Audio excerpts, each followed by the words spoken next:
Sir കാസ ഈ love ജിഹാദുമായി ബന്ധപ്പെട്ട് ഈ ലവ് ജിഹാദ് പറഞ്ഞ PC ജോർജിനും അത് പറയുന്നവർക്കൊക്കെ അവരോടൊപ്പം നിൽക്കുന്ന നിലപാട് സ്വീകരിക്കുന്ന ഒരു പ്രസ്ഥാനമാണ് കാസ എന്ന് പറയുന്നത്.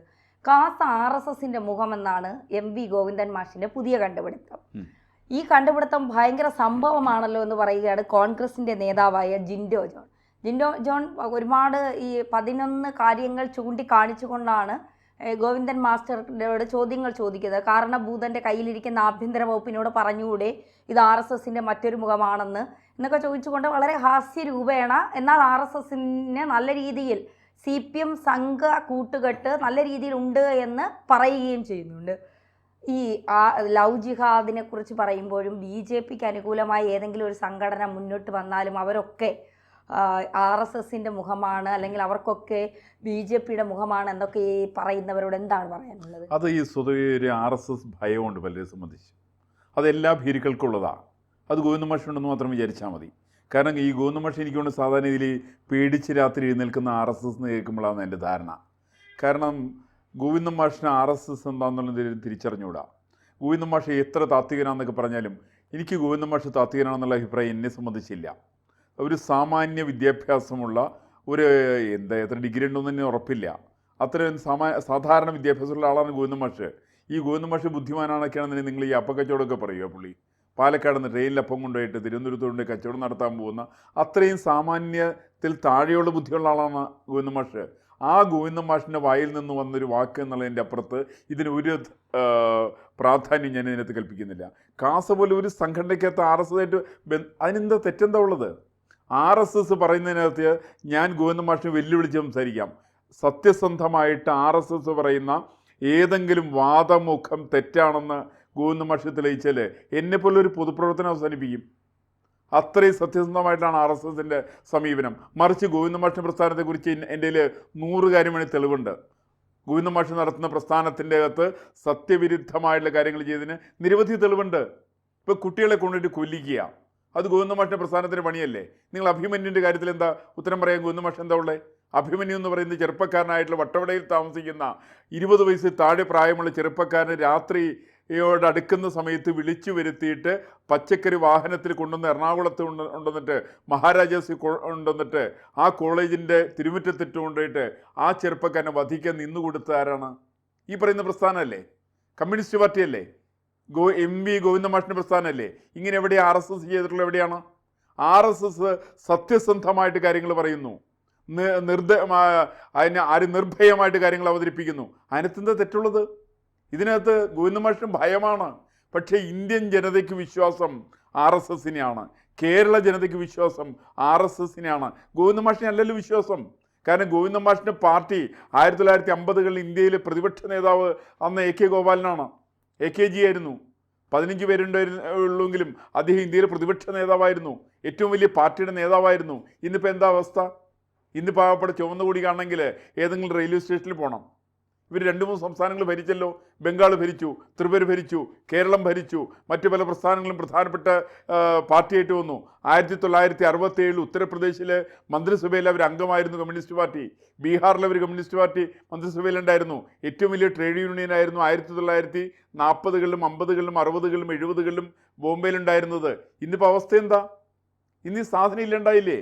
അവിടെ ആന്ധ്രാപ്രദേശിൽ അവർ തെലുങ്കാന സമരം നടത്തിയിട്ടുള്ള ആളുകളാണ്.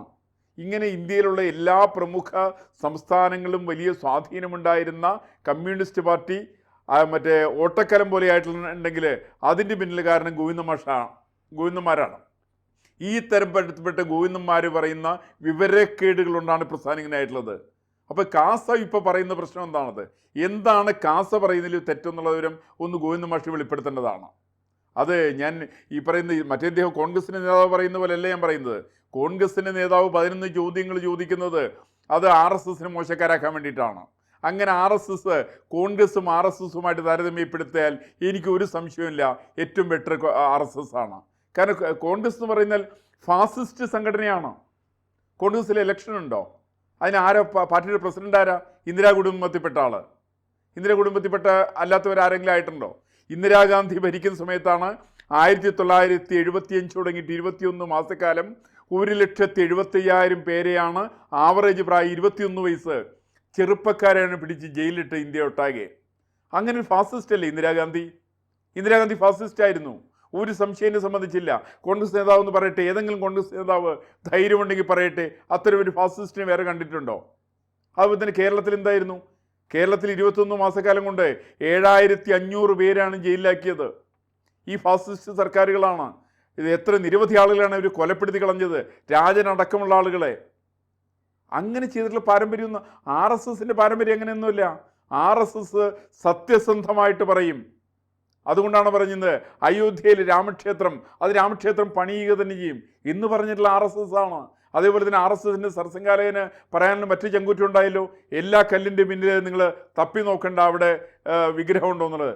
അങ്ങനെ പറഞ്ഞത് RSSൻ്റെ നേതാവിനാണ് ധൈര്യമുള്ളത്. ഒരു കോൺഗ്രസ് നേതാവിന് ധൈര്യമുണ്ടോ അത്തരത്തിൽ പറയാൻ? സോണിയാഗാന്ധിക്ക് ധൈര്യമുണ്ടോ? കോൺഗ്രസിൻ്റെ മല്ലികാർജ്ജുൻ ഖാർഗെക്ക് ധൈര്യമുണ്ടോ? ഇങ്ങനെ നിർഭയം സംസാരിക്കുന്ന ഒരു പ്രസ്ഥാനത്തെ കാസയോട് മറ്റൊരു പ്രസ്ഥാനത്തോട് താരതമ്യം ചെയ്യേണ്ട ആവശ്യമില്ല. പക്ഷേ അത് താരതമ്യം ചെയ്യുന്ന സമയത്ത് ഗോവിന്ദ മാഷ് അത് ചെയ്യാമെന്നാണ് എൻ്റെ അഭിപ്രായം. കാരണം വിവരമില്ലാത്തവന് എന്ത് വേണമെങ്കിലും വിളിച്ചു പോവാം. അതിനൊക്കെ അധികാരം ഗോവിന്ദ മാഷിന് കൊടുത്തിട്ടുണ്ട്. ആ അധികാരം വെച്ചിട്ട് മാത്രമാണ് ഗോവിന്ദ മാഷ് ഇത്തരത്തിൽ ചില വിവരക്കേടുകൾ വിളിച്ചു കൊള്ളുന്നത്. സാർ, പക്ഷേ ഈ കോൺഗ്രസ് നേതാവ് ഇത്തരത്തിൽ പറയുമ്പോൾ ഇദ്ദേഹം ആലോചിക്കേണ്ട ഒരു കാര്യം, ലവ് ജിഹാദ് എന്ന് പറയുന്നത് ഇല്ല എങ്കിൽ ഇവിടെ നിന്ന് സിറിയയിലോ അഫ്ഗാനിലോ ഒക്കെ പോയ പെൺകുട്ടികൾ എങ്ങനെയാണ് പോയത്, എന്തിനു വേണ്ടിയാണ് പോയത് എന്നുള്ളൊരു ചോദ്യമില്ലേ? ഇവരെങ്ങനെ അവിടെ എത്തി? ഇപ്പോൾ ആറ്റുകാൽ അമ്പലവുമായി ബന്ധപ്പെട്ട് ആ ഹിന്ദു വിശ്വാസത്തിൽ കഴിഞ്ഞ ഒരു പെൺകുട്ടിയാണ് നിമിഷ എന്ന് പറയുന്നത്. ആ പെൺകുട്ടി ഇന്ന് സിറിയയിലോ അഫ്ഗാനിസ്ഥാനിലോ ആണ്, ആരുടെ ഭാര്യ എന്ന് പോലും അറിയാതെ കഴിയുകയാണ്. ഇവളെ കൊണ്ടുപോയത് ആരാണ്, എന്തിനാണ്? അങ്ങനെ എത്ര പെൺകുട്ടികൾ.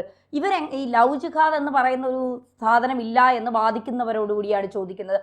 എന്തിന്റെ പേരിലാണ് ഇവരൊക്കെ അഫ്ഗാനിലും സിറിയയിലും പോയത്? അല്ല, അതിപ്പോ ഈ കോൺഗ്രസിന്റെ നേതാവിനെ സംബന്ധിച്ച്, യുവജന നേതാവിനെ സംബന്ധിച്ച് അയാളുടെ നിലനിൽപ്പിന്റെ രാഷ്ട്രീയമാണത്. അയാൾക്ക് ഇത് വിളിച്ചു കൊള്ളുവാനുള്ള അധികാരമുണ്ട്. ഇന്ത്യ വിഭജനത്തിൽ ഏറ്റവും വലിയ പങ്ക് വഹിച്ചത് കോൺഗ്രസ് ആണ്. മുഹമ്മദ് അലി ജിന്ന മാത്രമായിരുന്നില്ല. മുഹമ്മദ് അലി ജിന്ന കോൺഗ്രസിൻ്റെ പാകിസ്ഥാൻ്റെ വാദം ഉന്നയിക്കുന്നതിന് മുമ്പ് ഖിലാഫത്തിൻ്റെ പേരിൽ ആലി സഹോദരന്മാർ, മുഹമ്മദ് അലി ജിന്ന, അയാൾ കോൺഗ്രസിൻ്റെ പ്രസിഡൻ്റായിരുന്നു 1921-22 സമയത്ത്. 23 കാക്കിനഡ കോൺഗ്രസ്സിൽ അയാൾ കോൺഗ്രസിൻ്റെ പ്രസിഡൻ്റാണ്. അയാൾക്ക് പങ്കില്ലേ കാര്യത്തിൽ? കോൺഗ്രസിൻ്റെ അന്നത്തെ ഓൾ ഇന്ത്യ അധ്യക്ഷൻ ഇക്കാര്യത്തിൽ പങ്കുണ്ട്. അയാളാണ് 1921 ഇവിടെ കോഴിക്കോട് വന്നത്, ഇപ്പോഴത്തെ മലപ്പുറം ജില്ലയുടെ ഭാഗത്ത് വന്നത്. ഖിലാഫത്തിന് വലിയ സമരം നടത്തിയത് അയാളാണ്. അയാളാണ് ഹിന്ദുക്കളെ മുച്ചൂട് നശിപ്പിച്ചത്, ആയിരക്കണക്കിന് ഹിന്ദുക്കളെ കൊന്നത് അയാളാണ്. എനിക്ക് ചരിത്രമുള്ളതല്ലേ? അതിനെക്കുറിച്ചിട്ടാണ് ഈ പറയുന്ന ക്രൂരന്മാർക്ക്, ക്രൂര മുഹമ്മദീയർക്ക് അമ്മ പെങ്ങന്മാരിലെന്ന് മഹാകവി കുമാരനാശാനെ കൊണ്ട് ദുരവസ്ഥയിൽ ചോദിപ്പിച്ചത് ഈ പറയുന്ന മുഹമ്മദ് അലി ജിന്നയുടെ ആളാണ്. കോൺഗ്രസിൻ്റെ പാരമ്പര്യം കൊണ്ടാണ്. അങ്ങനെ ചെയ്തിട്ടുള്ളവരാണ് കോൺഗ്രസ്സുകാർ എന്നും ജനവിരുദ്ധമായിരിക്കുന്ന നടപടികളാണ് ചെയ്തിരിക്കുന്നത്. പാകിസ്ഥാൻ്റെ കൂടെ വന്നിട്ടുള്ള പാരമ്പര്യമാണ് കോൺഗ്രസ്സുകാരെ സംബന്ധിച്ചുള്ളത്. ഇതിനെയൊക്കെ തുറന്നു കാണിക്കും RSS സംഘം, തുറന്നു കാണിക്കും. ഹൈന്ദവ പ്രസ്ഥാനങ്ങൾ തുറന്നു കാണിക്കും. അങ്ങനെ തുറന്നു കാണിക്കുന്ന സമയത്താണ് കോൺഗ്രസിന് നേതാവിന് തോന്നുന്നത് ഈ രണ്ട് സാധനം ഒരേപോലെ അല്ലേ എന്നുള്ള തോന്നലേക്ക് വരും. ഇന്നിപ്പോൾ കാസയുടെ പ്രശ്നം എന്താ? കാസ ഇന്ന് ഉന്നയിക്കുന്ന വിഷയം എന്താണ്?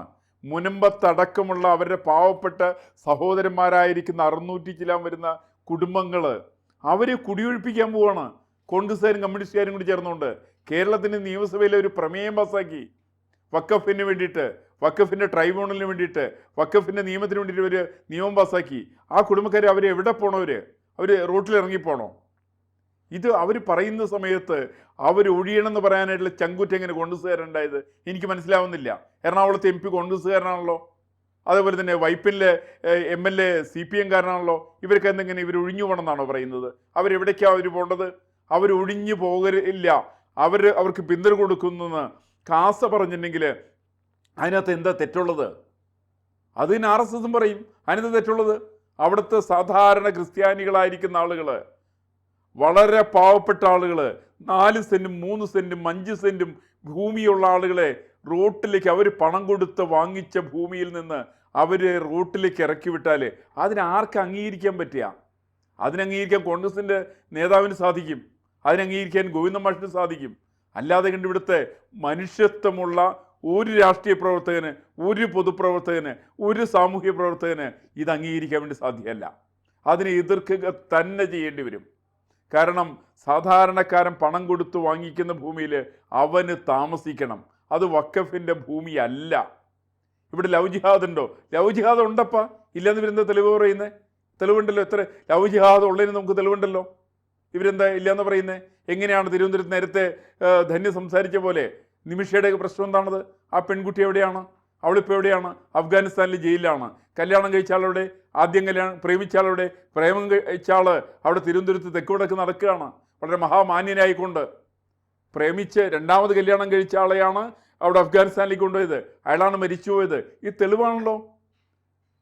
ഇതേപോലെ തന്നെയാണ് വൈക്കത്തെ പെൺകുട്ടിയുടെ പ്രശ്നം. എന്താ? അഖില.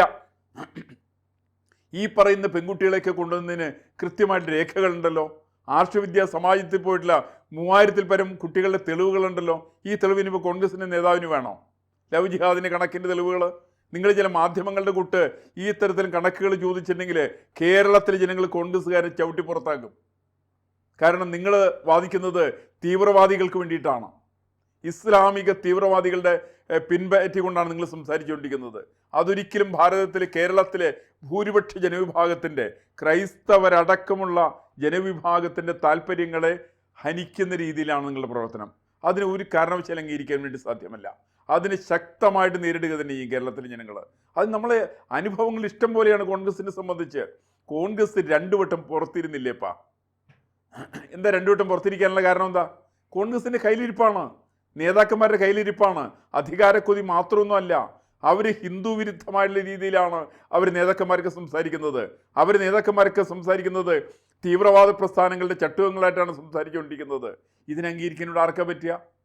ഇതിനംഗീകരിക്കാനോട് സാധാരണക്കാരന് പറ്റുമോ? ഈ നാടിനെ സ്നേഹിക്കുന്നവർക്ക് പറ്റുമോ? ഈ നാട്ടുകാർക്ക് പറ്റുമോ? അവർക്കാർക്കും പറ്റൂല. സ്വാഭാവികമായിട്ടുള്ള രീതിയിൽ അവർ അതിനെ എതിർക്കുക തന്നെ ചെയ്യും. അതിനെ എതിർക്കുന്ന സമയത്ത് കാസ് RSSൻ്റെ കൂടെയാണെന്നൊക്കെ പറഞ്ഞിട്ട് ഗോവിന്ദ മാഷ് പറഞ്ഞാലും കൊള്ളാം, കോൺഗ്രസിൻ്റെ നേതാവ് സുധാകരൻ പറഞ്ഞാലും കൊള്ളാം, ഇതിനെ ഒരു ആരോ പറയുന്ന മാതിരി ചുമ്മാ ചിരിച്ച് തള്ളിക്കളയാൻ മാത്രമേ സാധിക്കുള്ളൂ. കാരണം വിവരക്കേട് പറയാനുള്ള അധികാരം ഇവർക്ക് 2 പേർക്കും വേണ്ടത്ര കൊടുത്തിട്ടുണ്ടെന്നുള്ളതാണ് വളരെ വ്യക്തമാണ്. അല്ലെങ്കിൽ ഈ പറയുന്ന കോൺഗ്രസിൻ്റെ നേതാവ് പറയുന്നത് മുനമ്പത്ത് നിങ്ങളുടെ നിലപാടെന്താണെന്ന് വ്യക്തമാക്കുക. മുനമ്പത്ത് സാധാരണ ക്രിസ്ത്യാനി അവിടെ നിന്ന് ഒഴിഞ്ഞു പോകണമോ വേണ്ടയോ എന്നുള്ളത് സത്യസന്ധമായിട്ട് നിങ്ങളുടെ നിലപാടെന്ന് വ്യക്തമാക്കുക. അല്ലാണ്ട് ഗോവിന്ദ മാഷിനോട് മറ്റേ മാഷിനോട് ചോദ്യങ്ങളൊക്കെ ചോദിച്ചു വിരോധമൊന്നുമില്ല. പക്ഷെ ആദ്യം ഉത്തരം പറയേണ്ടത് മുനമ്പത്തുള്ള സർവ്വസാധാരണക്കാരൻ അവിടെ നിന്ന് ഒഴിഞ്ഞ് അവൻ്റെ കിടപ്പാടം വിട്ടിറങ്ങിപ്പോകണോ? ഇതിന് കൃത്യമായിട്ടുള്ളൊരു ഉത്തരം നിങ്ങൾ കോൺഗ്രസ്സുകാരും കൊടുക്കാൻ വേണ്ടി തയ്യാറാവണം.